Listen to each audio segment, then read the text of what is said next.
And I thought of the American Revolution and the French Revolution, and I began to see in that flash similarities between man's struggle to be free, so to speak, without being dictated to, without being subjugated, to be able to do basically what Americans can do, or have been able to do, up until recently, when Congress declared that health care bill, which says, you know, just like Muslim law, you either buy the health care, or you pay the fine, or you go to jail. Well, in the Muslim law, instead of going to jail, they cut off your head. But anyway, I see restlessness worldwide, like in England and Ireland, in France, even here in America. And I wonder what has promulgated this dissatisfaction with governments worldwide. And I think it all boils down to money, or the lack of. And I have to wonder if you saw my last video about Planet X, which I don't know if it's true or not, but I have to wonder if the extra gravity of this approaching planet, 4 times larger than Earth, if it's true, and there's a NASA photo of this thing approaching in my last video on Planet X. That's the only video I made on Planet X. I wonder if it has any bearing on the madness of mankind. Does the extra gravity make people go crazy? Have any of you people out there been suffering headaches for the last few months and you don't know why? Or is it simply a cyclical set of circumstances which comes around and goes around and comes and leaves, and we have never seen these particular set of circumstances except maybe in the last depression, which was only, 70 years ago or something like that?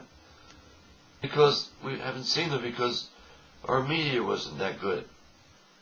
If there are any political history professors out there who also see correlations between the events I mentioned and today, and I wonder what they have to say about it. Like Alexander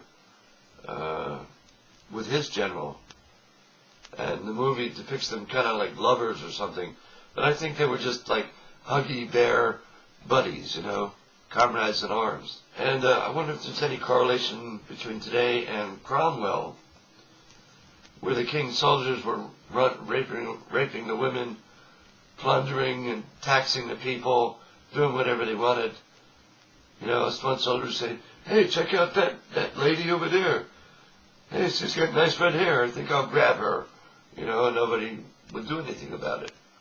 And that's why Cromwell and his people got together and censured the king, put him in house arrest, and made him sign papers and things like that, otherwise off with his head, And that's why Cromwell took over the leadership of England, and it became a republic. And the Mexican Revolution from the French.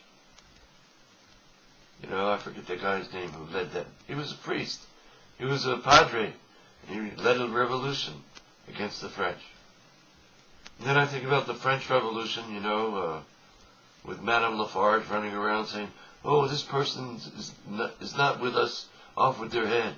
And then executing the king and Marie Antoinette, the queen, off with their head. She was famous for saying, "Oh, let them eat cake, So what if they're hungry? Let them go eat cake." Kind of reminds me of Congress today, They got huge salaries. People are losing their jobs, losing their homes, and Congress is fighting about who's going to be the most powerful in Congress, and they care not about the people. The only good thing I see happening today is that finally the Justice Department is investigating these hedge fund people, like they did in that housing problem back when Bush was involved with that, and 1,000 people went to jail. So now maybe 5,000 people go to jail, and the poor are going, "Yay!" But the poor still are without their jobs and their homes. And of course I think about our own revolution from the King of England. And basically what happened there was that the people of England got tired of the war, put pressure on Parliament, and made them withdraw their troops. I don't think England ever surrendered. They just said, hell with this, we're going home, you know. But that's what you have to do, you know, to win your liberty. You have to wear down the person who's oppressing you. You have to keep at it. And I think that's what guys like Rush Limbaugh and all those radio talk show hosts are doing. In fact, today, the head of Fox News called Obama a socialist. And this guy, Tom Hartman, reporting that, said shades of McCarthyism. Then you have to wonder about Hitler's rise to power. How the hell did a corporal in the army rise all the way up to chancellor?